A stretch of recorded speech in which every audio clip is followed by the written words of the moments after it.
It seems as if the Army is getting even more desperate for soldiers as we are inching closer and closer to war with, you know what? I don't even know who we're going to be at war with soon, since it feels like the administration just wants all the smoke. But you might be asking, how desperate are they right now? The Army kicked out more than 1,900 soldiers for refusing a COVID vaccine. At least 19 of them have now been welcomed back to active duty.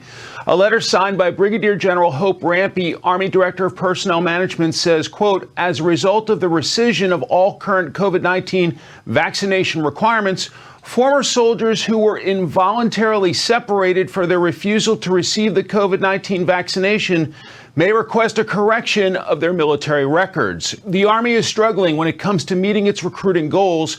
Active duty has dropped from 485,000 in 2021 to about 452,000. Its goals for fiscal 2023, which ended at the end of September, was 65,000 new recruits. The Army came up 10,000 short, so Army leadership is outselling service.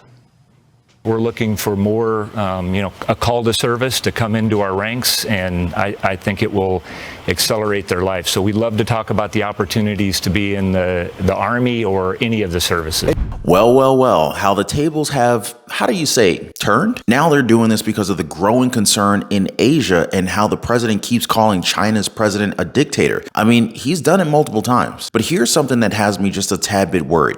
You see, these soldiers, they refuse the jab. But well, I mean, it is their right, isn't it? I think we all have the right to either accept or refuse these jabs. It really should be up to us. But what's telling us that they're not going to try and mandate it again? I know that it's not as plausible, but no one can actually say that they're not going to at least think about it. You know what I mean? Tell you what do you think? Would you ever agree to accept any jab so long as your job depended on it? Comment a quick yes or no down below to answer that. And I feel like this answer is going to be a little bit varied, you know? And also, while you guys are at it, smash the like button for the video and subscribe to the channel for more content like this, as I'm delivering the truth here to you guys 24/7. I appreciate that. So getting back on topic here, the initial number that you kind of heard downplays how many of our service members were actually affected by this mandate. To be a little bit more accurate here, over 8,000 servicemen were terminated. I repeat, terminated across all branches for failing to comply with the vaccine directive. Although them coming back won't actually mean that they'll get their back pay. So I'm kind of still worried as to how many of them will actually make a return. Some say that it's just too little, too late, given that the damage has already been done to their records. But hey, they're saying that if you come back, then they'll clean up all of this mess. Sounds like they're pretty freaking desperate, don't you think? Now, do you think that it could have had anything to do with the fact that our military deploying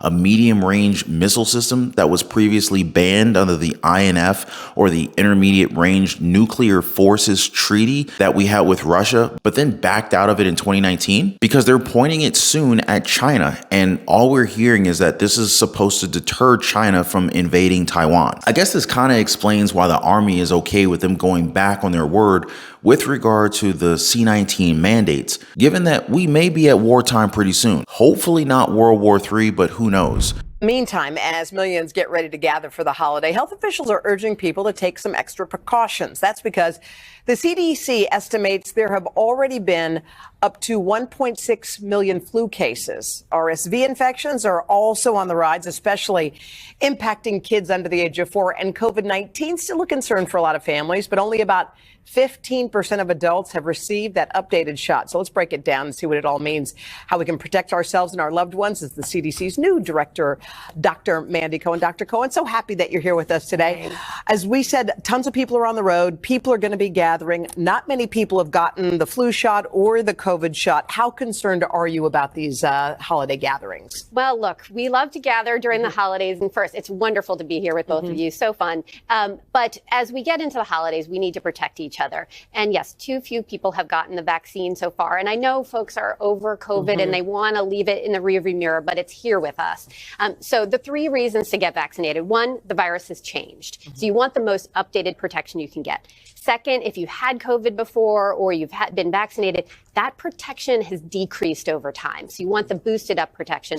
And third, people are still getting long COVID, right? The long symptoms from from that virus, even if you get a mild case. So all three reasons. We don't want to be sick, but we certainly don't want to be sick for a long time. So getting vaccinated is still really the most important way you can protect yourself and your family. But let me go ahead and shift gears just for a second here. And since we talked about the C-19 virus, it's kind of alarming. I mean, like, to me, at least, that's what we're seeing more and more headlines that kind of try and, I don't know, raise the concern about C-19 again. Is that fair to say? Are you guys seeing that? I've been seeing it so much more now. And it's not just the case that they're telling us that the cases are going up. They're telling us that more and more people are again dying from this virus. And it's not just that, guys. They're also releasing new free tests.